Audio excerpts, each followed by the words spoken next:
Hello, everybody. I imagine there are thousands of people online saying hello right now. Oh, yeah. I am Damien. This is David Fowler. David. We are back this year to do another talk together. I think we're convinced this is our last talk together. Done. This is the last one. We just don't want the stress anymore. Get it now, and we're... But you get to be in the room for the last... No, we'll probably end up doing more talks. But we are here to talk about SignalR again, because a lot of stuff has changed since we spoke to you last time. Who was at the talk last year? Who watched last year's talk on SignalR for ASP.NET Core? Okay, a lot of people. Good. Obviously, we were like pre-beta, like pre-preview, I think. Preview. Was super early. Yeah, like alpha. And now, as of yesterday, we have a release candidate, all right? It's part of ASP.NET Core 2.1. So that's what we're going to talk about mostly today, is all that greatness in there and a little look into the future as well as some other stuff going on. I will address the elephant in the room first. I have grown hair since I saw you all last. I actually could all along. I'm going to get you to grow your hair next. Yes. But we'll keep going. We're just going to start with a demo, because that's what we usually do. All right. So let's switch straight over. We're doing something new. We're actually showing David's going to do all the coding from his Mac. Mostly because my Windows machine is pretty slow. That's true. So this is a bit faster. You zoom it in a bit. Can everyone see this? Is that a good font? There we go. Tell me when to stop. Good? OK. So let's do Hello World. SignalR Hello World. What are we going to do this time? So let's start from scratch. I'm going to make a new solution. OK. Bear with me a little bit, because this is VS Code. OK. .NET new solution. All right, we're done. Have a solution file. Okay. And now I'm going to do .NET new web-n will be demo1. It's restoring 2.1. OK. Almost done. Almost done. Super fast. Then I have to It's good. .NET solution add to add the part to the solution, demo1. And then open VS Code. Who uses VS Code? Anyone actually use VS Code daily for .NET? Who uses it for .NET? Oh, wow. OK. Quite a few. It's good. Good. On Windows? On Mac? Mac? OK, there we go. A lot of Mac users. Excellent. This is for you. This is for all you folk. All right.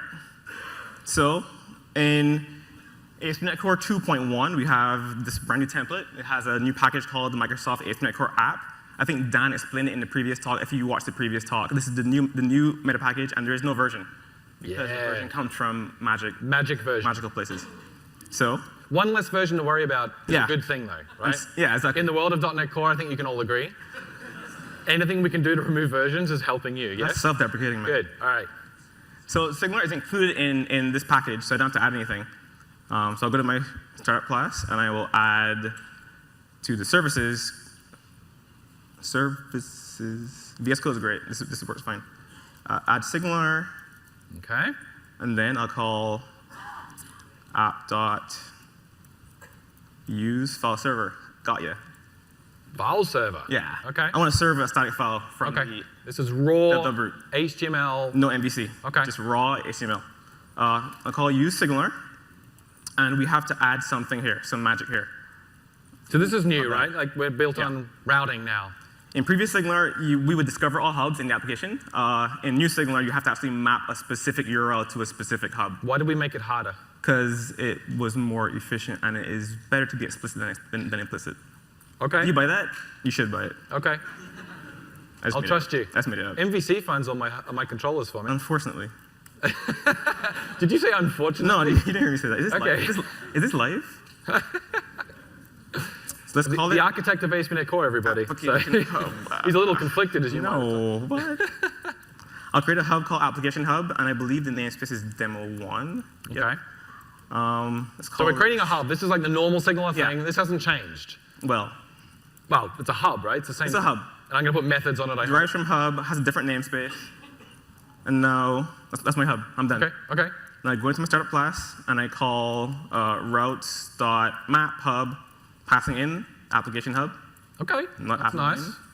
And I'll say the URL is app. OK. So one URL, one hub. Correct. That's another difference from before. OK. So now, more explicit. Yes. Which is good. This is good. OK. More code's better. Good. OK. I'll create an index HTML file, and VS Code doesn't give me any template, so I have to write everything from scratch. So where's HTML where's your doc type? There's no Bang, bang. You need to bang. There you go. Capital, doc, all caps. All of them. Is that right? That means every single one. There you go. Space, HTML can be lowercase. Really? Yeah. In fact, it should be. Doesn't matter. But there you go. That looks better. There we go. Nice. That was hard. All right, and now, so one thing we didn't show yet is that SignalR is decoupled from jQuery in the new SignalR core. Turns out if you remove jQuery, it's really hard to write DOM code.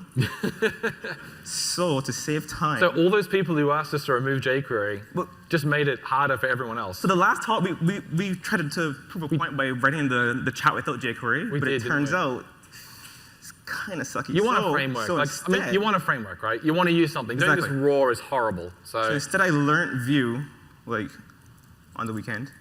is Vue your favorite of all the options? Yeah, of course.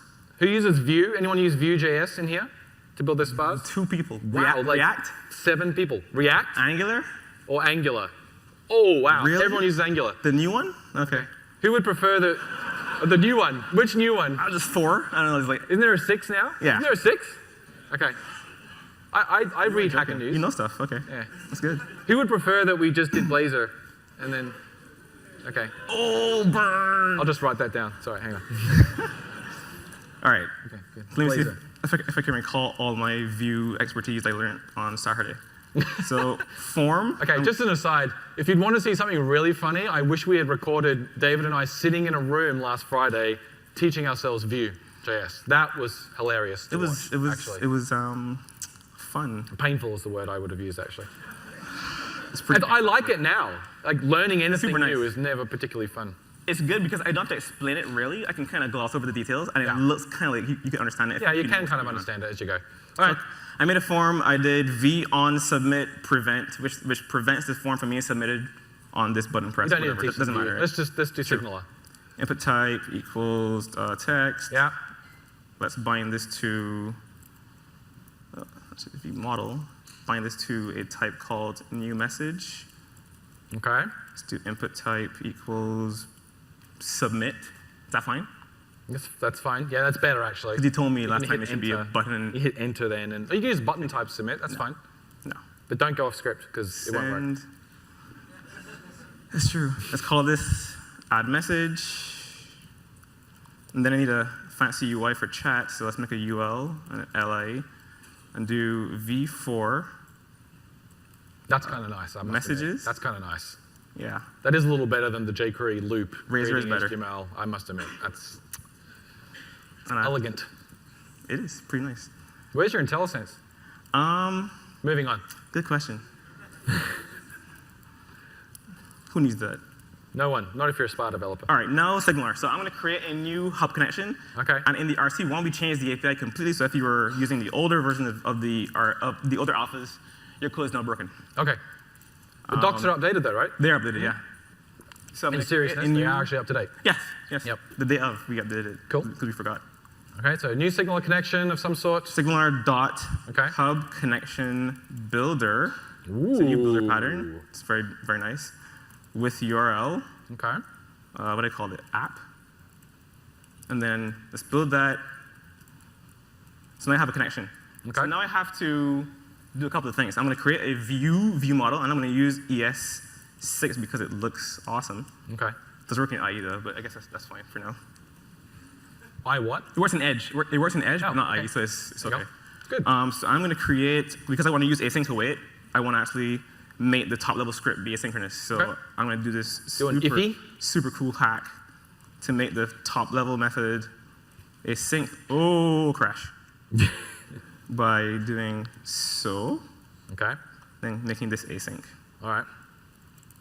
So now I can use this async to wait in here. Nice. All good. Perfect. So I'm going to create a new view model. Is it a view model or a view model? I don't know actually. Let's call it app. There's a new view.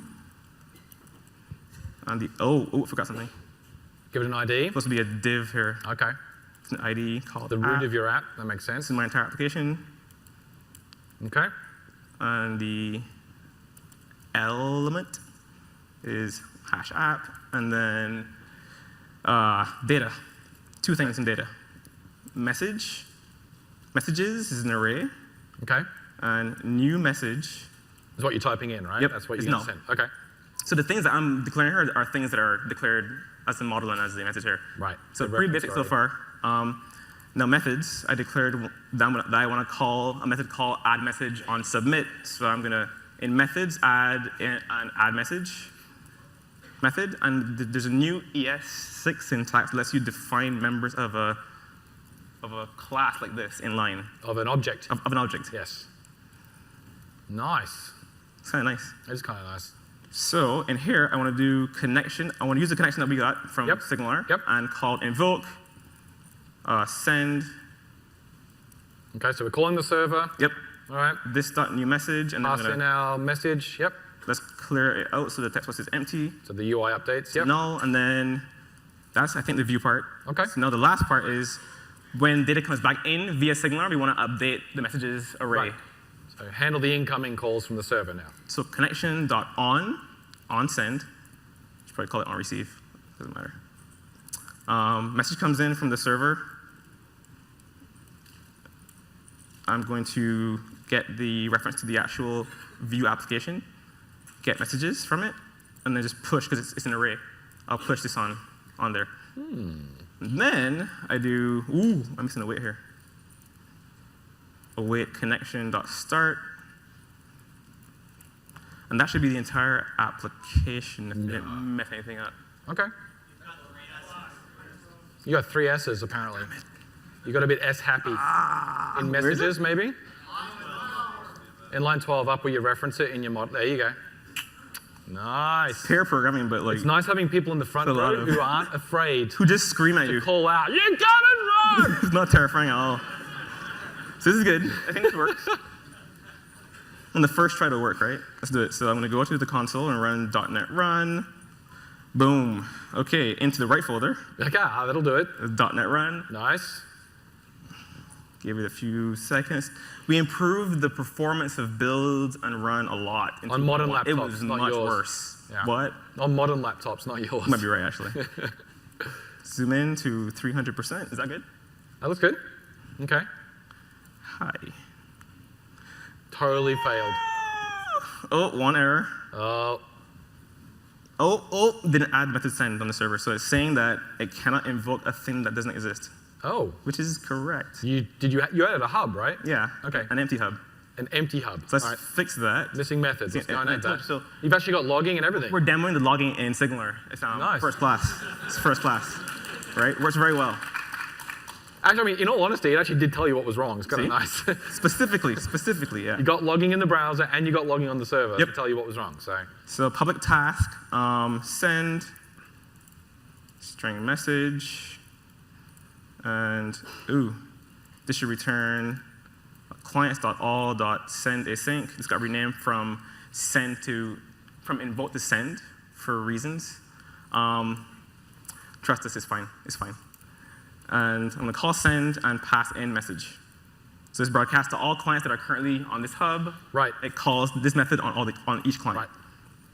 This is basically SignalR 101 at this point. Yep. It's Has anyone seen this? 5 years, 6 years. This isn't new, right? To anyone that's This is pretty basic, pretty straightforward, what we've always done. So I should rerun this. I should use watch. You should use watch. No. Watch is built in now. It is. So you should just use watch. Who went to Dan's talk, the previous talk? Anyone? Did he show .NET Watch Run is now built in? Dan did it. Can you show them that .NET Watch Run is now built in? I can. .NET Watch Run. What does that do? It watches your code. It watches if the code the run. changes, it restarts the app for you. All right? Super useful if you're not using Visual Studio that's just for you in the background. Convenient. If you're using VS Code, then you need something to do that for you. So there you go. Here we go again. There we go. Nice. Nice. It took you 15 minutes. Two to do windows. basic Wow. That was good. Awesome. All right. Nice. All right. So we got the most basic thing in the world working. Nice. Now, Oh yeah.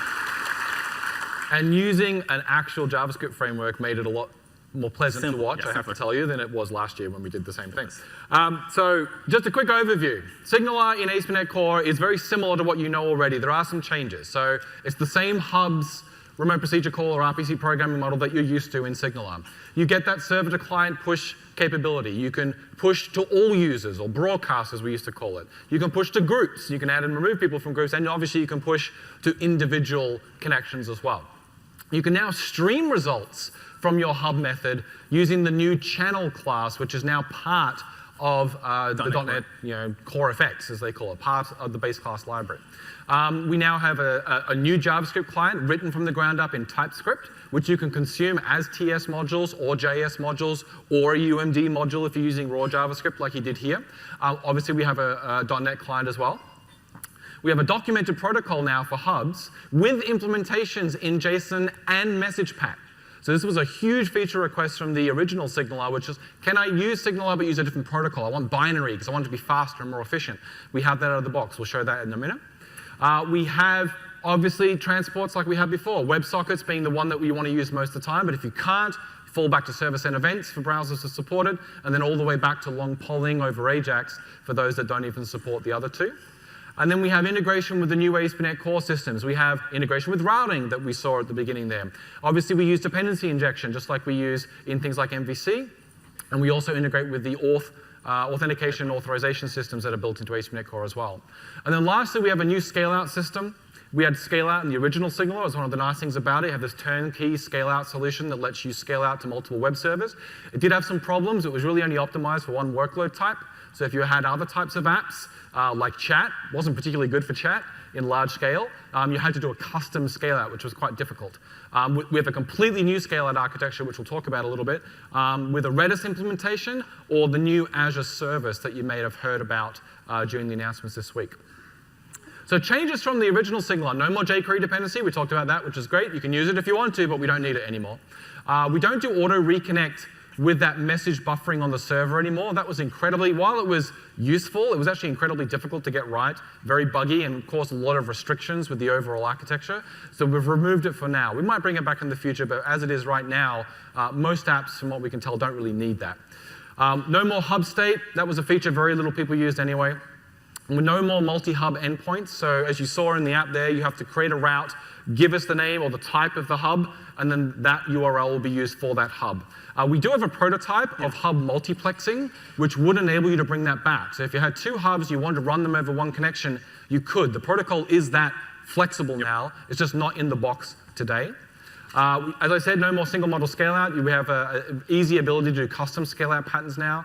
And then lastly, we don't support that server ping pong scenario before. We now require you to have sticky sessions when you're scaling out. This is more typical of real-time frameworks. And again, it just makes things a lot easier and a lot less complexity has to be built into the SignalR framework in the back end, which means less bugs, hopefully more performance, more efficiency, all those type of things. So we don't have that anymore. Talking about performance, this is a slide I wanted to quickly share. So there are three groups here. Down the bottom, you can see it says WebSockets on the bottom left, SSE for service-end events in the middle, and then long polling on the right. This is a measure of latency. So we have the number of milliseconds on the left-hand side, starting at 0, going up to 600. And then each series is the number of connections. So whether we did the test with 10 connections, 100, 500, or 1,000. And then within each series, we have a cluster which is showing the 50th percentile, the 75th percentile, the 90th percentile, and the 99th percentile for this latency. So what do you take away from all that? WebSockets is obviously the most efficient and best performing in terms of latency transport that we have. That's what you really want to use. If you go to service-end events, you obviously get a little bit more overhead. You have to maintain 2 connections now. You have streaming happening over HTTP. We can't use binary protocols, so things are a little less flexible. And then long polling is the most heavy of all, and you can see that it scales the worst of all. When with 10 connections, they're all pretty much the same, right? But as soon as you start going to 100 or even 500 connections, you start having to use a lot more resources, and thus the latency goes up much higher when using things like service-end events and long polling. So we hope to make this better. Yeah. This is just what it is right now in the RC, but this is worth showing. We also have some other things we can show. So we do have if I move this over here, all right? So over here, I'll get my cursor to go over here. We can go aka.ms ms/ASP.NET/benchmarks. And it's not found because I typed it wrong. Isn't it? I did Asker. Ask MS. So this is a Power BI that anyone can look at. It's public, that tracks all of our continuous performance benchmarking that we do for ASP.NET Core. Part of that is we have a SignalR page. So if I come down here, let it load, and drop this up, we can get to SignalR. And then we have a whole bunch of pretty graphs. So this is showing different scenarios. I showed you a sort of echo scenario where the client talks to the server, waits for a response, and then sends another message as fast as it possibly can. This is the broadcast scenario. So this is where the server is trying to send messages as fast as it possibly can out to all clients without caring about who gets them or how quickly. All right? And then we aggregate, we count the total number of messages going through the system during these tests. So you can see here the difference between using a protocol like JSON versus a protocol like MessagePack. MessagePack is the dark color, JSON is the lighter green color. And so with WebSockets, we can see that we're getting better throughput and overall requests per second with MessagePack because the protocol is more efficient. Okay? You can also see it's a much lower latency over here, and it's using less memory in the process as well, and it's using less CPU. It's basically the best of all worlds, which is kind of what you want to get to, right? That is the point. Okay, let's go back to here. Long polling? We won't show long polling. Long polling is not interesting. All right, so let's go back to David, and David's going to dive in and add some more features to this app. So I guess the first thing I want to show is the fact that SignalR also supports, well, this isn't new, but SignalR supports complex types in arguments and return types. So if my hub took in a complex type, it would get deserialized to that type and vice versa on the way out. So instead of a string, let's create an object called a chat message. Let's put it in models because I'm particular. Let's call models. Let's create a type called chat message.cs. This is like super annoying, this thing. All right. Namespace, demo1, public class, chat message. It has a property. It's a string, not a static. Message. And then let's take this into the send method. I will send that message.message. All right. And this should work if I update the client to just pass in, instead of passing in this, it will pass in an object that has message equals, not equals, colon, new message.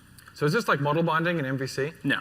It's not like model binding? It's kind of like model binding, but it's not like model binding. Okay. It's less complex. So it's a method with parameters, and it's taking stuff off the wire, and it's binding it. So SignalR is straight RPC, so it will just deserialize whatever object you have on the wire as what you ask for in the client. So it's not model binding. It's not model binding. But it's taking stuff off the wire and putting it in the parameters based on the types that I declare them with. If you call it model binding, then it sounds like it's the same thing. It does, doesn't it? And it's similar, but it's not the same thing. Okay. It's like it, but it's not the exact same thing. Okay. Good? Why is it not the same thing? Model binding is pluggable and supports filling in things from other places, query string, form, arbitrary providers. This is like deserialized object. Okay. Doesn't work, you're dead. Okay. You're actually dead. I'll trust you that that's a good reason. The reason is the difference. Model binding is tied to HTTP as well, as it is today, right? So yes. And as we'll show in a minute, SignalR is not tied to HTTP anymore. So there are reasons to make it different. Good reasons. You're not using .NET Watch? Oh, you are using .NET I just Watch. turned it on again. This is all you. Okay, good, good. It's all lag. Your muscle memory's wrong. All right, so this works. Should still work. Okay. If I look at the browser network tab, which we didn't do yet, it should show this. Okay. This is super zoomed in. It's a little too big. There we go. Is that good? Yep. Right. So as usual, there's a negotiate payload.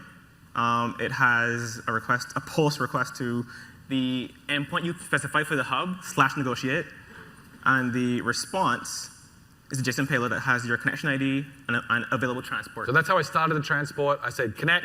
It creates a negotiate AJAX request, and I get a stuff back. So if you don't support WebSockets, this wouldn't be here, for example. Okay. So unlike the older SignalR, this actually has in the protocol itself, the server has to respond with a message that says your transports on this server are these transports and these text formats. This actually looks like it was designed. Yeah, so we learned from the last SignalR, so this is actually a pretty interesting segue. The previous SignalR, to write a client, you had to kind of scrounge through our code and just reverse engineer it. And to be fair, there were a bunch of other clients that were written by the third parties that were actually like pretty good. Yeah. So we did a good job. Okay. But we did a better job in SignalR on ASP.NET Core because we have a specs folder. Specs. And there's 2 specs. There's one for the transport layer itself that explains if you're going to do HTTP, here's what you have to provide: a negotiate endpoint with the post. It tells you what the responses are. Transfer formats explains what that is. WebSockets explains what that is. Nice. Uses text like should and could. I'm kidding. It doesn't do that. Written like a spec. It is written like a spec. Nice. We're proud of that. And the hub protocol actually explains, for the two formats, JSON and message pack, Okay. what the payloads look like. So for those inclined amongst yeah, those if you watching, want to write a client, you can write a client yes. or a protocol implementation. Or a protocol, yeah. Okay. Or your own protocol implementation. Someone could use Bond or Yeah. pick a different, I don't know, Protobuf is the Protobuf? most common people ask for. Okay. Yeah. Cool. So, All right, let's go. So can we change the protocol then? all right, so What are we using right now? one interesting other thing, if I look at the WebSocket request and look at the frames, Yeah. the first thing sent is protocol JSON version 1. Ah. So the client says, I want JSON and I want version 1 of JSON. Okay. You have it server, and the server is like, cool, let's talk. It's like Signal has all grown up. It's like, I know. It's actually like handshaking and We learned some thinking about stuff. the future and We learned some versioning. stuff from last time. We did learn a little bit from last So let me try to add a message pack. time. Okay. Dun, dun, dun, dun. So I have So to message add some- pack, for those who don't know, Is- is okay. a binary show that. protocol. Where did it come from? Some dude. Some person? Some dude wrote Some this dude. thing. I think a dude wrote it and during his PhD thesis, Okay. something like that. And So all the best stuff comes from it someone who wrote it apparently, during their PhD. it's like Bitcoin. Some dude wrote it, or somebody actually, or people, who knows actually. We Okay. don't know who it is. So it has support for every language, and it's Oh a my very goodness. compact format, Okay. and it's pretty popular. Is there a reason we chose message pack and not protobuf to ship out of the box? Protobuf requires schema, which makes it cumbersome to use. You have to define a protofile and code gen stuff. This is more like JSON. Okay. It's schemaless. It's more loose. It's more loose. Okay. Loose and compact. So Okay. it's best of both worlds for as default. Okay. So So let's change to that. let's change. what Let's change because I changes. have all this stuff here. It's beautiful, beautiful. So does anyone here use npm for managing their JavaScript files? npm. I don't. Get their client assets. I don't. He I doesn't. just use CDN. CDN just deliver. Everything you need is just on a website somewhere. But you have to do it in the right order because dependencies. Yes. So Okay, so what did you do there? You added. I added Message Pack itself. 5, which is the library we use to Okay. actually do message pack, and then I added SignalR protocol message pack, which is the extension to plug in this protocol to JSON. Do I to see our- message pack 5 is actually at version 4? Yeah, the name is 5. So it's not just us that has trouble with versioning. It turns out it's pretty hard issue to solve in general. Good. All right. Whew. All right, Okay. so I did that. So you Now I added have 2 to packages basically. copy and paste this kind of long piece of thing that I'm not going to type because I don't want to type it. Okay. So I have the builder with URL. I'm going to add in this piece of magic sauce. Okay. With hub protocol, new SignalR protocols message pack dot. Tell the message pack client hub to use protocol. message pack. Yeah. Okay. Fair enough. So you create a protocol instance, and this shows that it's pluggable because this package is a completely separate thing Right. that can be pulled in and then overridden on the client. Right. Okay. So now let's tell the server, I guess. Yeah. Yep. Actually, let's run it and see what happens. Oh, okay. So you ran it. I don't see any error. Oh, well. It said Oh. error. Protocol isn't supported. Wow. So if you ask for a thing that isn't supported, it tells you on the server. That's super helpful. I know, right? That's always JSON, I'm guessing. Like we Yes. standardized on the handshake The thing. first JSON. handshake is always Okay. JSON, so you know what format it is, because it's kind of how do The you bootstrap, how you the- negotiate the protocol if you Sure. don't know the protocol. So And you it's have to, human readable, which is nice Yeah. too. Okay. So let's on the server side, let's add the package to do. And look, it says on server as well. Fail to connection handshake. All right. So you don't have to touch that window. That's just a logging. So- You're running watch. Yeah, Yeah. I am running watch. You're You right. don't have to kill I it. saw you try to stop me from hitting Don't kill Control C. it.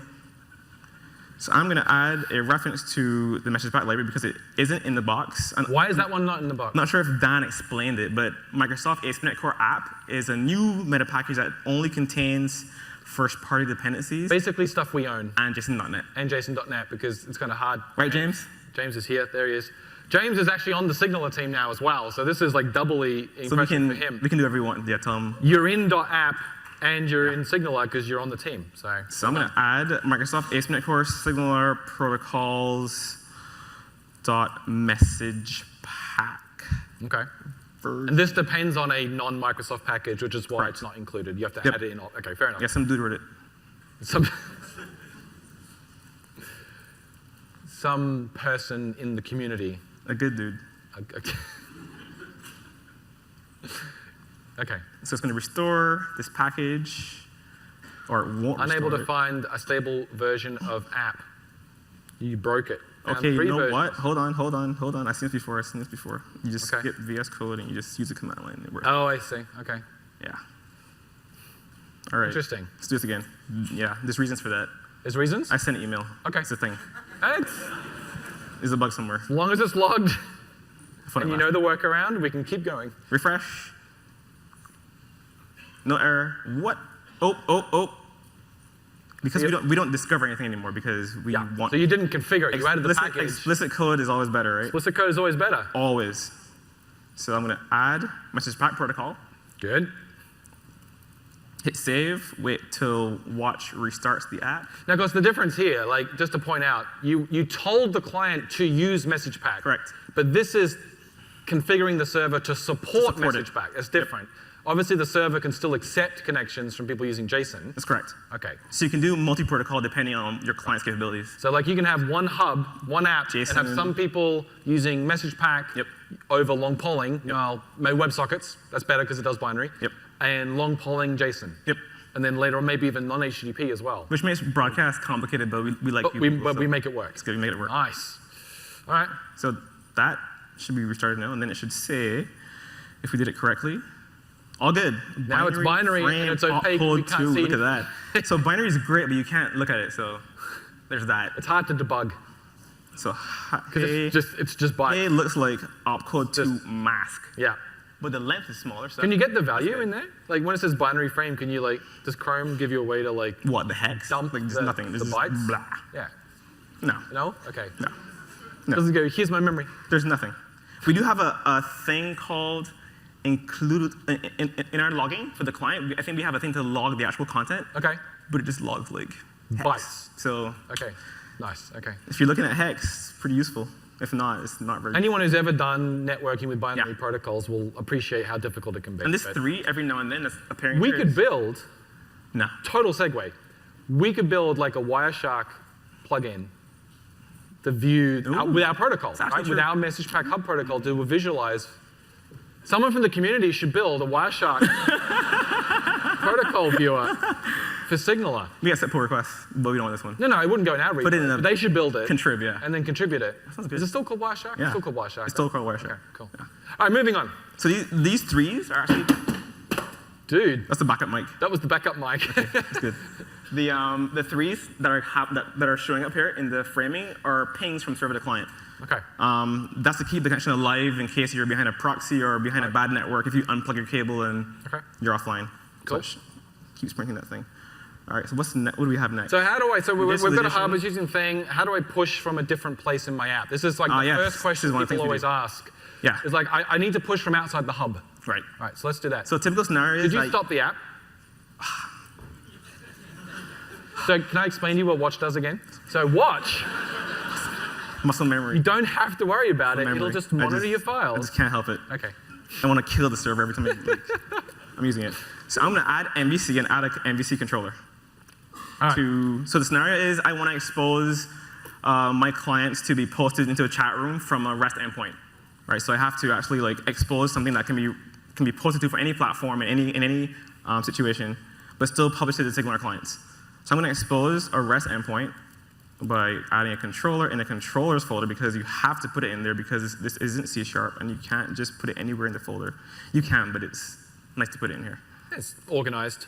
Message controller? Yeah. Sure. Message controller. Namespace demo 1. Let's make this a new API controller. Did Dan show that as well? In his last talk, did he show the new API controller? Yeah, you would have, right? Yeah. Yeah. Nice. If you like didn't see API it, controller. it basically opts you into more conventions for API-specific workloads. Controller base. So now I have an API controller, and I'm going to add an endpoint called, let's do task, post message, and it will take in the same object, chat message, It's going to do something here. Do something. Interesting. To resolve this. Okay. Now, I want to actually get a handle on the hub context and then, like, say, broadcast to all clients. So I can't just like new it up, obviously. No.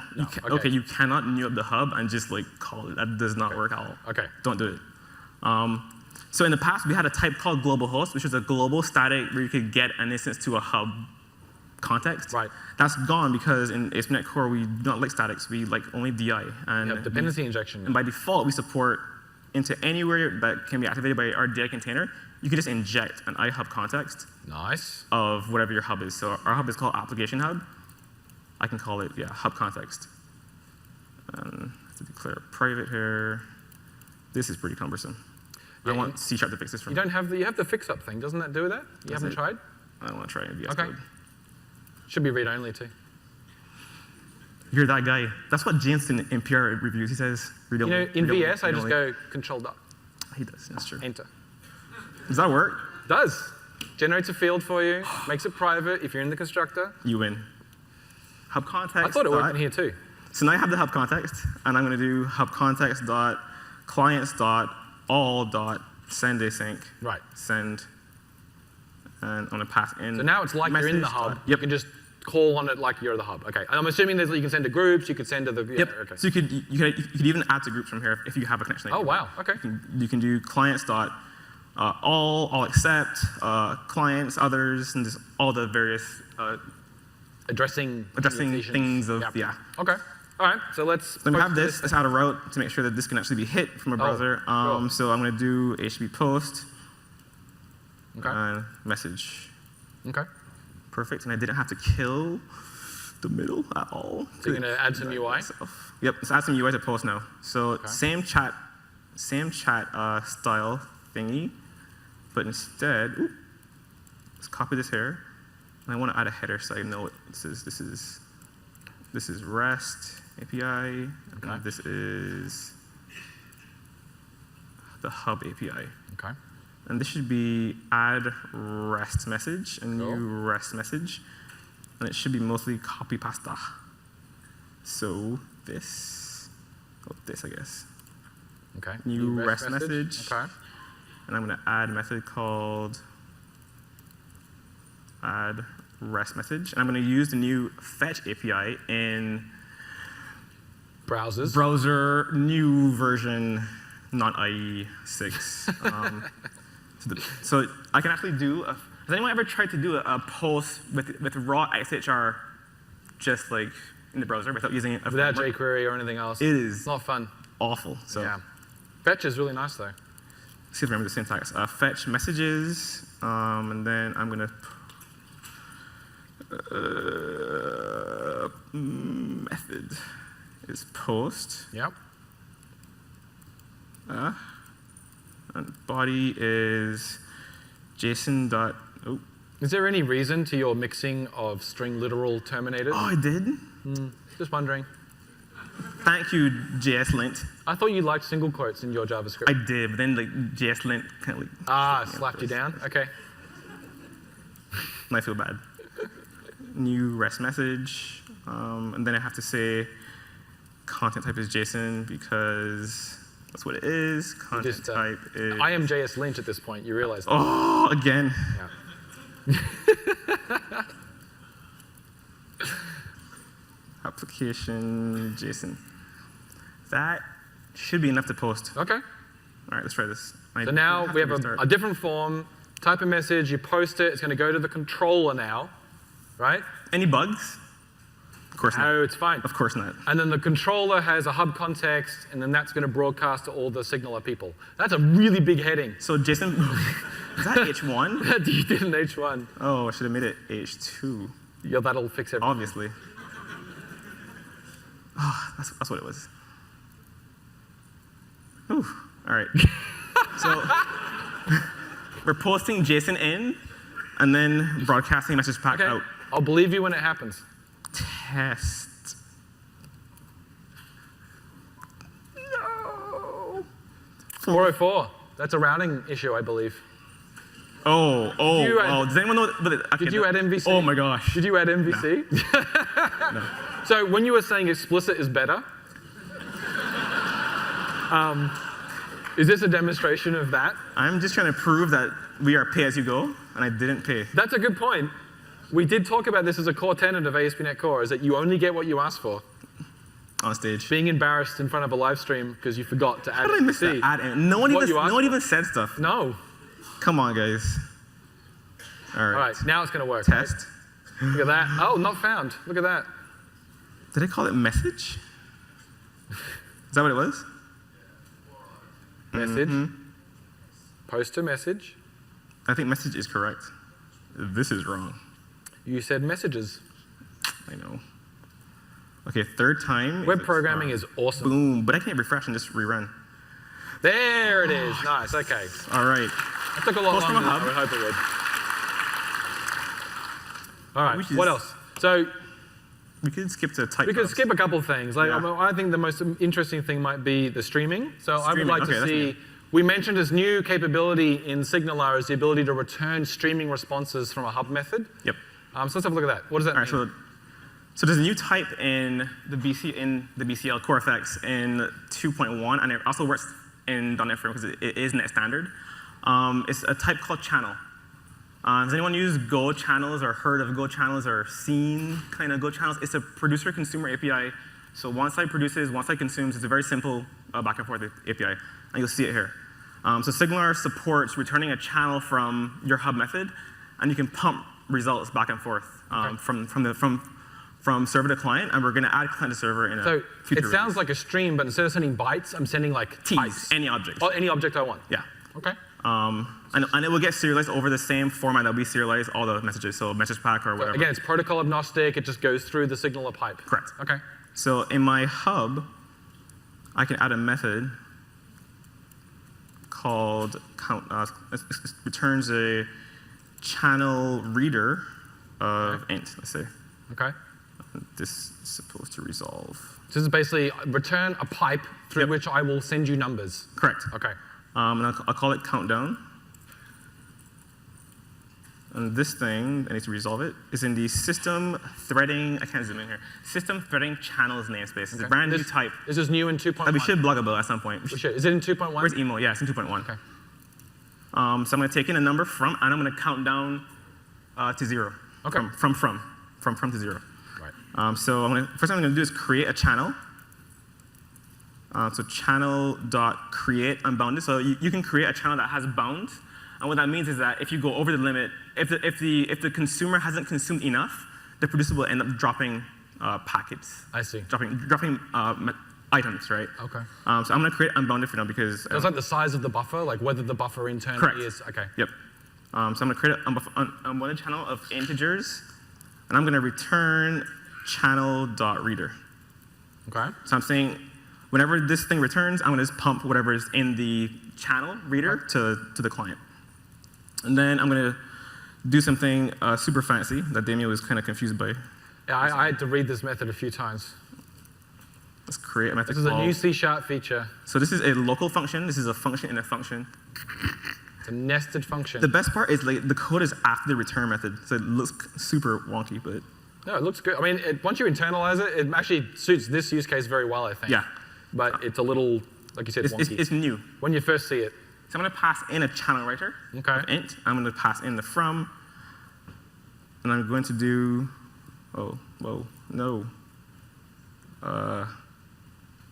thing.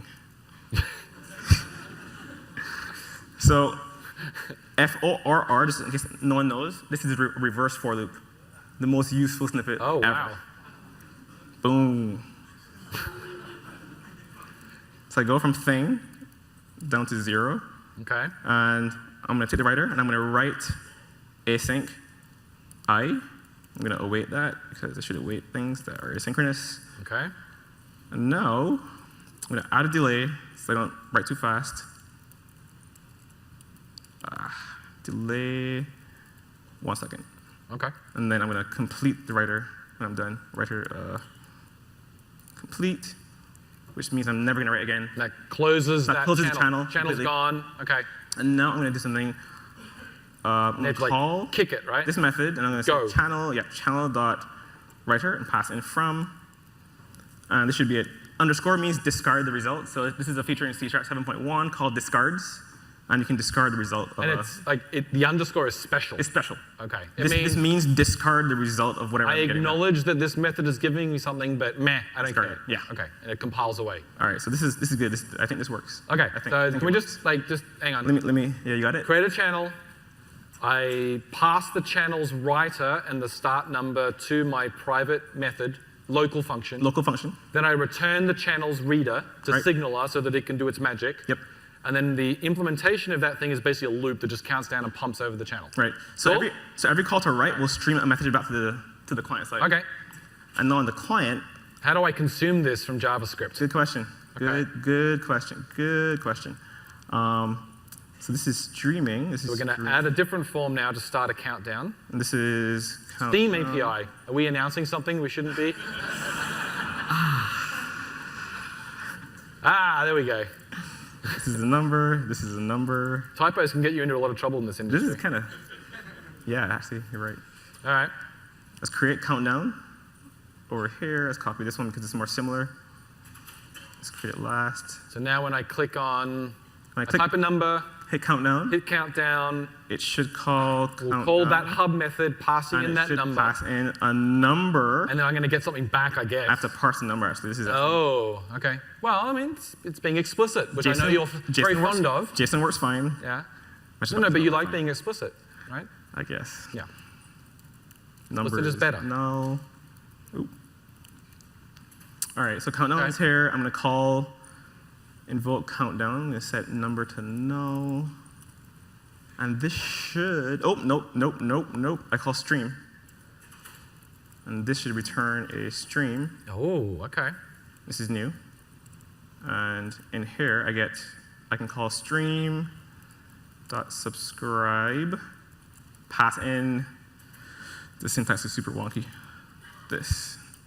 Pass in the next method. So whenever an item is streamed from server to client, next gets called with the actual data. So I'm passing in an object that is a reader. That's what it looks like. The object is basically a subscription callback. Subscription callback. Okay. Yeah. With the next method on it. Right. Okay. Correct. And it has next, on complete, and on error. I see. That's why there's more than one. All right. And I'm going to do app.messages.push Okay. item.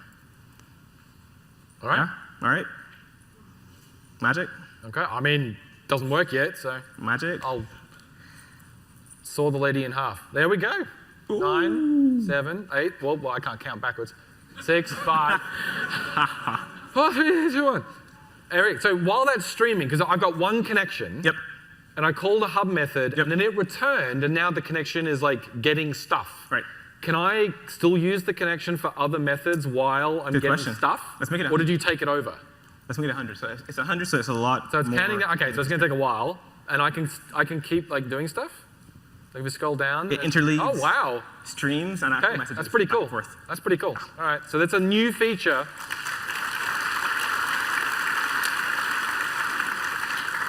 And you're still using Message Pack. Correct. Okay, and you could change back, and it would keep working, right? Yep. I trust you. All right. You want to see it? No, it's fine. No, let's not do that. No, okay. All right. I think we'll jump ahead, yeah? All right. That's pretty cool. So we obviously, just a quick recap, we saw routing, route to the hub. Parameter binding, we changed from a string to a strongly typed message. Yep. We showed you the new protocol support. You can use JSON or Message Pack. If you're so inclined, you can write your own protocol implementation. If you do, please tell us. Tweet us if you do that. We'd love to help you out. We showed you how to push from outside your hub, specifically from a controller. We didn't show you pushing from a background service, but we'll share that code. It's very similar. You get a hub context, but you get it into a different type. Yep. We have a new thing called an I-hosted service in ASP.NET Core, which is effectively a type that gets instantiated at the beginning of the application, and then it just runs forever, based on whatever code you write. And so you can do that from the background if you want to.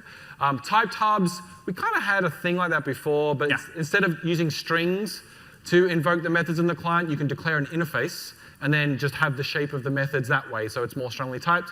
And then obviously we support authorization just like you would in MVC. That's all just kind of like as you would think. You put an authorize attribute on the hub method and it just works.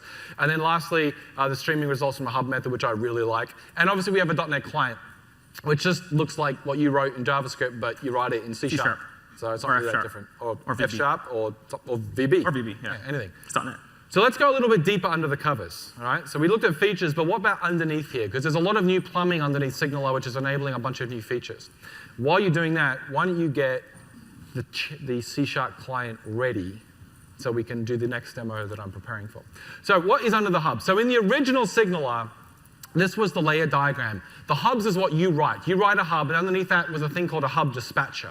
Hub dispatcher was an implementation of a thing called a persistent connection, which was kind of SignalR but without the methods, right? You just got a pipe and you would send messages back and forward, and that's what you would do. That plugged in to ASP.NET via a middleware, the persistent connection middleware. That was part of the Katana stack. Everyone remember Katana, right? That was this thing that we did on top of Owen. So Owen was how you plugged in this whole thing on top of some type of server. And then if you're running on system web, we had an HTTP handler that plugged into Owen, right? So that was your full stack that got SignalR running on top of ASP.NET in the existing world. With ASP.NET Core, the layering is a little different. You have your hub, and then underneath that thing, we have a hub connection handler. This is the thing that knows how to handle connections coming in on one side and then dispatch that off by parsing the hub protocol and then dispatching, finding the hub, creating the hub instance, finding the hub method to call, passing all those parameters in. That's all covered by hub connection handler. Underneath that, we have this dispatcher type, which is the thing that, given a HTTP connection running in ASP.NET Core, how do I turn that or dispatch that into the thing that the hub connection handler can understand? And then that all sits on top of routing. The same routing that MVC uses in ASP.NET Core, SignalR is using the exact same routing middleware. So at that point down now, it just looks like everything else in ASP.NET Core. So why do we have these layers? Why is it that we don't just stick hubs directly on top of routing, which is effectively what MVC does? MVC sits right on top of routing, but we don't do that in SignalR, and there's a reason why. And that's because SignalR, just like it used to be, is still server and transport agnostic. Now, old SignalR was tied to HTTP, so it wasn't really transport agnostic. All the transports, as we called them, that we supported, WebSockets, server-side events, long polling, forever frame, they were all HTTP based. You couldn't do non-HTTP with the existing SignalR. But that's not true with new SignalR. New SignalR doesn't care about HTTP, it cares about connections. So you have hub, hub connection handler, hub connection dispatcher. There's nothing about HTTP at the top of the stack, which is where SignalR lives. And then underneath that, you have the HTTP stuff before it hits Kestrel, which is our web server. Although, is it really a web server? Oh. Which is our server, which can then talk on top of different server-level transports, right? Sockets, system.net.sockets, which is new in 2.1, is now the default. Or libuv, which is what we supported with ASP.NET Core up until now. It still works, by the way. If you still need one of the libuv specific features, you can use it, but we've switched to sockets by default. But what if we want to run SignalR over something that's not HTTP, like directly over TCP? Well, the stack gets a little bit simpler because you don't have to dispatch through the ASP.NET Core middleware layer. We have a hub, we have a hub connection handler, and that plugs straight into Kestrel. So Kestrel has this new capability of, I deal with connections. Connections come into me. I am a server. I open a port, and then people connect to me. That's all it really cares about. Everything that happens after that all depends on how you configure Kestrel. What connection handler do you plug into Kestrel that speaks some type of other protocol at layer 4? Layer 4. 4, thanks. Right. Yeah. Layer 4. HTTP is one of those, for example. But what if you want to do something else? Kestrel can speak anything if you write a connection handler for it. And then it's on top of sockets and libuv. So what would it look like to run SignalR, the same app, but have clients that aren't speaking HTTP? Same app or a similar app? I have an app done already. One you prepared earlier. To save time. Julia Childs. Nice. All right. All right, so normally you'd wire up SignalR in the startup class. So this is your pipeline. You get configure services. You add a bunch of stuff to it. And you configure the HTTP pipeline right here. Because you're in ASP.NET Core land. You're in HTTP land right now. Right. So a connection in HTTP land is you start from a URL, and that URL is your connection binding information. Okay. Right. So chat is how you bind to an HTTP endpoint. Okay. For TCP, you're binding to a port and IP address. Okay. So if I go into my program CS, I have this new API that is added in SignalR. There are a bunch of overloads for various. Sorry, you said this API was added in. So the API was added in 2.1. Okay. To do this binding. In Kestrel. In Kestrel. Okay. So So Kestrel. Kestrel can now just open up a port and say just bytes. Yep. And then you have to configure a handler for it. Yeah, and if you don't configure a handler, it will use HTTP by default. Oh, okay. So this one is HTTP. Yep. This one is HTTPS. Okay. So HTTP. And this one is short circuiting and saying, I'm going to use the chat hub. So it's the same hub instance from a different transport. So the same hub type. Yeah, subtype. Same Yeah. hub type, but we're using it from not ASP.NET Core Yeah. HTTP land, middleware land. Yeah. We're using it from Kestrel, like Right. into Kestrel like that. And it's the exact same universe, because if you have clients from both TCP and from HTTP clients, they're in the same space. But you're hanging off the same web host, so it's the same DI, it's the Same same DI, logging, it's the same same logging. configuration, it's Right. all the same universe. It's just that you've got Kestrel doing HTTP traffic Right. over here with middleware, and then Kestrel doing what TCP Right. with what we call connection middleware. Okay. So SignalR has no idea what the actual connection handler is under the covers. It just knows that it's getting bytes from the wire. Okay. Sockets, libv, WebSockets, service and events, long polling, they all abstract to that connection layer. Okay. So if I run this now, which I did run it somewhere today, here. I ran it and it says HTTP because we should fix that. Oh. But it's not actually. yeah, it's, Okay. it's three things, three ports. So it's listening on 5000, 5001 HTTPS, and 8009, which is my TCP port running hubs. Okay. In this application, I also have a new sample called client app. I'm going to have this magic folder that isn't shipping yet, but it's a lot of code. So we're going a little bit beyond what's in 2.1 right Yeah. now. Yeah. So we're showing it's possible with 2.1 You can do it, bits, but it's not all you in have the to box write yet. more code. Yeah. And the plan is To make it into 2. we'll bake this in as we move forward a little bit more. Okay. So my client app is my regular hub connection builder. This is the C# client for what you saw in JavaScript. Okay. I create a hub connection builder. I use the logging that we have in ASP.NET Core. So this is the same logging you can plug in. It's funny that it Any of our actually providers. doesn't look any different. Like, Yeah. it's hard to tell the difference between C# and JavaScript. That was on now, purpose. Sometimes. That was on purpose. But even with the weight and like, Yeah. it looks so similar, it Yeah. can be difficult. With the URL implicitly as the HTTP transport. Okay. And I have this commented out thing here that says with endpoint, net TCP, blah, right? Okay. So let's connect via HTTP first to show that it works. Okay. So I'm going to connect here. I think this is a client app. No, it's not the client app. Is this a client app? That's the server. No, it's a server. Wait, they have to run it twice? Can't. Okay. Let's go to client app and let's run this. And it should be talking over WebSockets from my C# console app. Okay. All right. Hey, hey. Oh, good, Okay. it's working. So, okay. You sent hey, you got hey back because it's a chat. To right? prove Same it thing. that it Okay. works, I can open up a browser, which is a fancier app than what we saw before. Okay. Aha. Hello, console person. Okay. Is up here? Ah, all right. But that's Here's the HTTP browser. still. That's just C# at Right. this point. Hey, All right. browser guy. Okay. Right. Still working. Now I'm gonna recompile this app with endpoint, net TCP, localhost 8009. Okay. I believe is the port we use to bind TCP to. Let me double check. Yes, Nice. it is. Okay. Run this again. And now it should be running the same app. So before it printed out this stuff, Yep. starting transport, transfer mode, blah, URL, blah. Yep. No, it's not saying anything because I didn't add logging. But You didn't add logging. Okay. Fair enough. That's fine. so it is TCP, and it still works. So now I have TCP in .NET Client, And HTTP over here. HTTP over here, and I can have different transports do the same thing. So I can count down. Actually, this wouldn't work very well, actually. You're going to count down? Is that going to work? No, because that's per client. That's not broadcast. Oh, that's right. That's a return. So hello, and hello shows up here. Nice. Okay, so we've got a console app in C# using the SignalR client but connecting via TCP Correct. to my ASP.NET Core app, which is running SignalR the traditional way with HTTP, but also taking the same SignalR hubs and binding them directly to Kestrel over Right. TCP, and it's all living together in one happy universe. Yep. And what's interesting is that this is actually using JSON, if you didn't notice before. So JSON is, so we're using TCP and JSON on top of that, and then we're Okay. using message pack in the browser. We're going to backwards. Yeah. We've got JSON on TCP and message pack, because why not? Yeah. Okay. Awesome. Well, that's really, really cool. Yeah. Okay.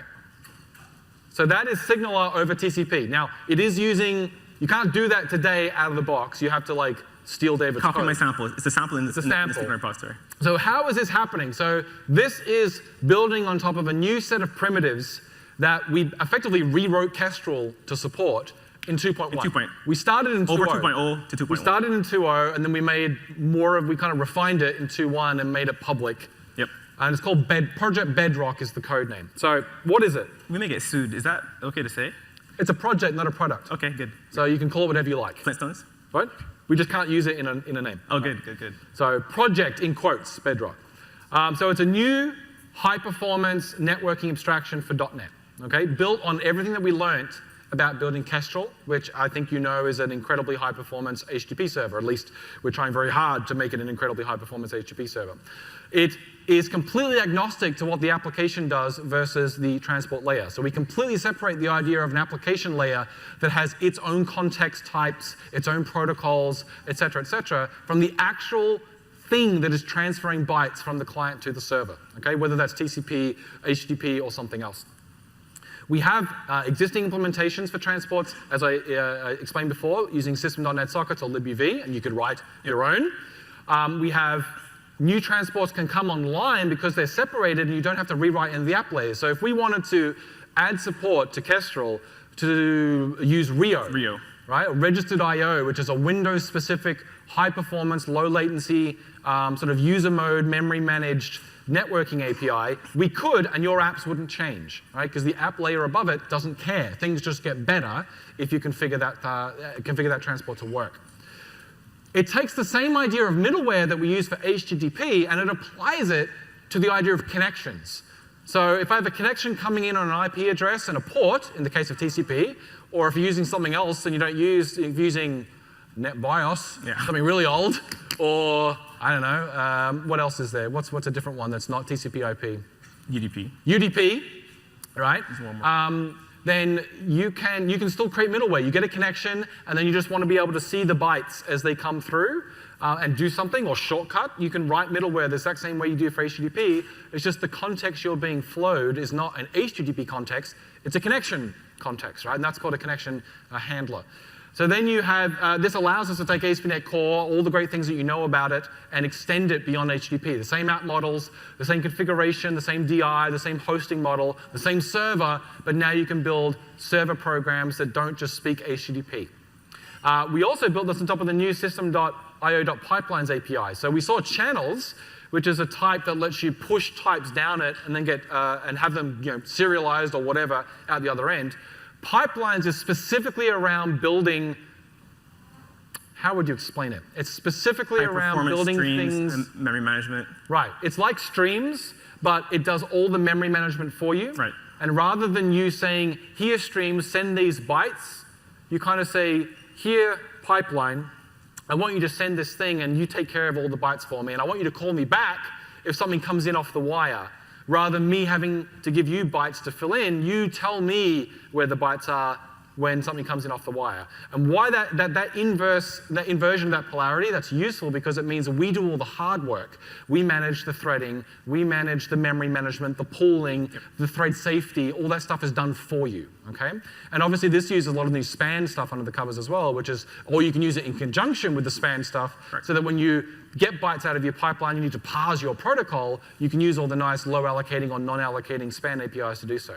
And it works on the client and the server, right? Pipelines isn't server only. You can have a client written using pipelines that mirrors what you do on the server, so you get all the same benefits. So what does it look like? So here's the layers here. Server, the server we have that we've written that does this is Kestrel, but you could write your own server that supports the pipelines abstractions. An example of the type of middleware you would have would be TLS. So you take a connection, then you want to encrypt everything over that connection, do a handshake at the beginning, encrypt and decrypt using something like TLS. That's just middleware now, right? It's not a different connection. It's just a middleware that you apply to an existing connection. Or you could log, or you could do something else, right? It doesn't matter. Then you have your app framework, whether it's ASP.NET Core or SignalR Direct, which is what you showed, or something else, maybe a Redis server or whatever you want to do. You write a connection handler, the thing that takes the bytes out of the connection and then does something with them. And then right at the bottom, as we talked about these other transports, sockets, libuv, Rio, and then what on earth is that thing? So Ben Adams, You know who Ben is, right? Everyone knows Ben Adams by now. Community member, Ben Adams, performance guru. Ben and Adams. Tim Seward, who's been also doing a bunch of performance work in SSL Stream and other various .NET things. We started working on this crazy project like 4 days ago. Okay. And it's basically a kernel mode driver for Linux that gives you access to the actual network card in C#. So we're actually writing code to parse TCP IP itself, like in C#. So the code is all in C#. So you end up going from hardware to managed code in one go without any hang on. context switching. You're writing a TCP driver in C#. There's that lives in the app. So the driver exposes the network card to C#, and then we write the networking list on top of that. So normally WinSock, right, is in the kernel or in Linux, and they implement TCP, and the socket API actually abstracts TCP away from you. I see. You call read, you call write, and it's done, right? This project is about pushing it further down all into the application, so you have to write the code to parse Ethernet packets yourself. So you have to be explicit. You have to be extremely explicit and extremely intentional. So what is the benefit of doing this? Exactly? Extreme performance. It is extremely fast. So the idea, so my guess is that it means, in theory, that you can reduce the amount of time you have to spend going from user mode, like user code, to kernel mode, which Rio does as well. Correct. But is fixed for a certain thing, whereas this is a user mode TCP, which we've been hearing a bit about in the community. This is an investigation it's a into trend what that might towards, look like. It's a total like random side project. But the point here is that Bedrock supports this type of stuff. It's designed to be flexible all the way down to the craziness that you came up with 4 days ago with Ben and Tim. Okay. Is Quick related to this? QUIC? Yes. Okay. Yes. So that's another example of a user mode. Yep. And so Magma could implement Quick? Yes, actually, it can. Okay. Yeah. Let's move on. We've got other stuff to talk about. All right. So what's the advantage? So this is a graph that shows the difference between running benchmarks, the tech and power benchmarks that ASP.NET Core has been working very hard to do well in. If we have different implementations. We have ones that use MVC, the full power of MVC. We have ones that use HTTP middleware, so if you just write code in middleware. And now we have a version that just uses Bedrock. Basically, it's just Kestrel. You have Kestrel, you write a connection handler, and then you new up the HTTP parser yourself, parse the HTTP, and you get callbacks when a header appears, and you get callbacks when the start line is seen. Well, what's the performance difference? Well, look at that first graph, requests per second. The top green line is when you use Bedrock, right? Answering basically hello world. It's real, it's not faking it. It's parsing the HTTP and it's returning a new result every time. The middle line is using ASP.NET Core, what you would use today, middleware. And then the red line is using MVC. Okay? So you have a controller with a method and it returns the text hello world. All right? So you can kind of see the steps, what you pay for as you go from one layer to another. And you can see that replicated in all the other graphs. So bottom left is startup time. Bedrock doesn't have to load much. It loads Kestrel, loads your handler, and you're off. So the startup time is very quick. ASP.NET Core has to load a bit more, has to initialize DI, the HTTP middleware, and then MVC obviously has to do a lot more because it has to find your controllers, configure the pipeline for that, et cetera, et cetera. And then latency is interesting. It's a bit of a, we won't get into that. There's reasons why the Bedrock latency is in the middle of the other two, probably because the performance is so much higher. It starts to actually impact the latency. But memory, you can also see the Bedrock memory is lower than the ASP.NET Core memory, which is lower than the MVC memory, right? It's pay as you go. As you add more features and go higher up the stack to get benefits, you pay for more of it in performance. All right. So we're not going to show that. Yeah, you should get that. Right, so we built a game to show what it might look like to use SignalR to build something a little more real than chat. So we built Ultimate Tic-Tac-Toe. Right, so we have about, 6 minutes left. So can you show us the game? Yes. Local or the Azure one? No, show us the Azure one. All right, so we've got it deployed, right? So people could try this now. I'm gonna play you. The address is ut3.azurewebsites. ut3 for Ultimate Tic-Tac-Toe. Can anyone see this? See if it's still working. Still working. Perfect. Okay. All right. So are you going to create a game? Yep. Create a game and I'll join it. Okay. It's literally called OK. Yep. Okay, so there you go. Perfect. So it's your turn. So the the rules to the people. No. So Ultimate Tic-Tac-Toe is effectively Tic-Tac-Toe embedded inside Tic-Tac-Toe. On steroids. So every cell is itself its own Tic-Tac-Toe game, right? Now, the key, though, is where he plays in that, so there, dictates where I can play. So that gray is saying it's waiting for me. I'm only allowed to play in that cell because he put the X in the top right-hand corner of the first board. Does that make sense? So then I can force him to play in the top left because I put mine in the top left. I put the 0 there, and he can push me to the bottom. He's actually thinking about it because he wants to win. No? Wait, what happened? Oh. Did you kill it? Oh, there you go. No? What'd you do? Oh my gosh, there's a bug somewhere.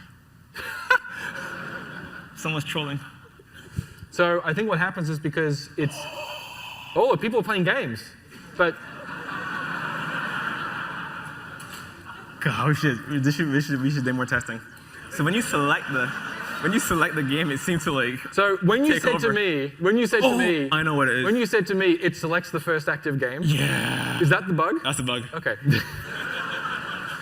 Oh, look, people are chatting. Look at that. Wow.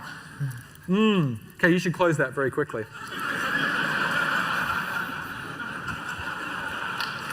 God.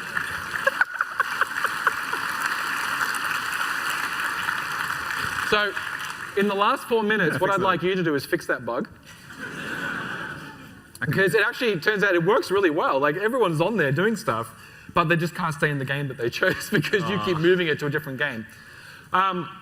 So we'll get that working. One of the traditional things that has been difficult with that, and the code to all this is up on David's GitHub repo, okay? github.com/David Fowl. David Fowl, right? UTT. It's the wrong number. UTT, I think it is. So what has traditionally been difficult is when you want to scale this up. You deploy it to Azure, Amazon, wherever you want to go, right? Great. No, Azure. You deploy it to Azure. And then it's like, great, I'm getting lots and lots of people, but I can scale out the web app, but if I scale out the web app to more than one server, all the WebSockets are going to be spread all over the place. So how does SignalR share all the messages across all those servers? So we had this thing called a backplane in the old days. And it was okay, as we mentioned before, but it wasn't particularly good at all workloads. It was really only designed for a single workload type. It probably would have worked okay for this game, maybe, I don't really know. But because you have chat, maybe not, because it's event-driven. So what you really want in the cloud is just a service, right? You just like turn a key and change your app slightly, and then all the SignalR stuff is taken care of for you. Magic happens. So that's what the Azure SignalR service is that was announced this week, is now available in public preview. So it is a platform as a service specifically for just terminating the SignalR clients in your application. Your app doesn't run there. Your app runs in a Docker container on AKS, or in IaaS on Azure Web App, Azure App Service, or on a VM that you stand up with behind a scale set in Azure Compute. It runs wherever you want, but the SignalR clients all go to the Azure SignalR service paths that you configured. Okay? It's built on ASP.NET Core SignalR and Bedrock. It's built on all the same stuff that we just showed you. We have been working directly with the Azure team as we build SignalR and Bedrock to make sure that it can work for this stuff. It offloads all the SignalR connections from your app to the service. So you don't have to worry about load balancing WebSocket connections and thinking about how to do that inside your Azure App Service. It goes off to a service that was designed to do it. And then it takes all the traffic and it relays all that back to your app. So your hub is still in your app, but none of the connections are on your app. Isn't that crazy? It's pretty cool. Then you just scale the SignalR service separately to how you scale your app. So you pick the scale that you need for all the HTTP normal traffic, and you pick the scale that you need for the SignalR traffic, and you can do it separately, right? Which is one of the hardest things to solve in the existing SignalR today. And then you can just add more instances if you need to, and it's very, very, very easy to migrate an app to do this. So what does it look like? Once you've deployed, I've got my web application on the left, which is running, say, in Azure App Service, and then it has its hub, its business logic, and that connects over to the server endpoint of the SignalR service. The browser clients, they connect to my web app to get the pages and the CSS and the JavaScript and talk to the MVC controllers, but they connect to the SignalR service to hit the SignalR client endpoints. And then the magic of the SignalR service is that it is sending all that SignalR traffic between the hub in your app and the server endpoint running inside the SignalR service. Okay? And then they take care of scaling everything behind the scenes for you without you having to think about it. It's just one URL for the server to connect to, your app, and another URL for the client browsers to connect to, and then that's it. So to use it, all you really need to do is you get a connection string from the portal, you get your app connects to it, it gets an access token and a URL, You send that down to your clients when they render the page, and then the SignalR client in the JavaScript takes the access token in the URL and uses that to connect to the endpoint of the Azure service, and then it all just magically works together. It even uses part of the protocol that we talked about before, the transport protocol, which enables the server to redirect using that URL there. You can read about that. It's pretty cool. And then this is what it looks like, your app looks like when you do that. You have your in-app over here, and then you can see when you're running on the SignalR service, instead of all the SignalR connections coming through the pipeline, they now come through the WebSocket clients and the Service Hub Dispatcher, which is the service-specific version of all those layers when you're running on SignalR service. All right, we don't have any time to do the demo, which is fine, but you can come to the theater session tomorrow morning if you want to. Yep. And these demos are obviously online to do so. So with that, what comes next, just to close out? Coming in future versions, hopefully 2.2. We're going to look at redoing client reconnect so that if you have any trouble with your client connecting or it drops the connection after it starts, you don't have to write that loop yourself. We'll take care of reconnecting for you. We want to add better connection resiliency so the client can send pings to the server. In the case the server doesn't reply, the client can do the right thing. We want to add the ability to do very simple user presence out of the box so that I know that David is connected over these 3 SignalR connections. Oh, but I haven't seen him in 10 minutes. Let me flip a bit that tells me that he's now gone into a different state. And then eventually when all the connections go away, I now know that David is offline. It's quite a lot of code to write today. We'd love to be able to solve that for you out of the box. Extending the idea of typed hubs from the server to the client. So when you're using C# in the client, you can have a type that's the same one as you use on the server to get strongly typed sort of client-to-server SignalR hub messages. That would be nice. We need to write more clients. We have TypeScript and C# today. We plan to do Java and C++ next. And we have a lot of people asking for a native iOS client, so we're going to look at that as well. And then, as we showed you, extending beyond HTTP to things like TCP, which is just a sample today. We need to make that more real. So please try it out and give us feedback. It is available in the release candidate now. If you have any issues, please go ahead and log them up on GitHub, and we'll do our best to fix them as quick as we can or to help you out. But other than that, thank you very much for coming. Enjoy the rest of build. Go to David's GitHub to get the samples, and we'll see you next time.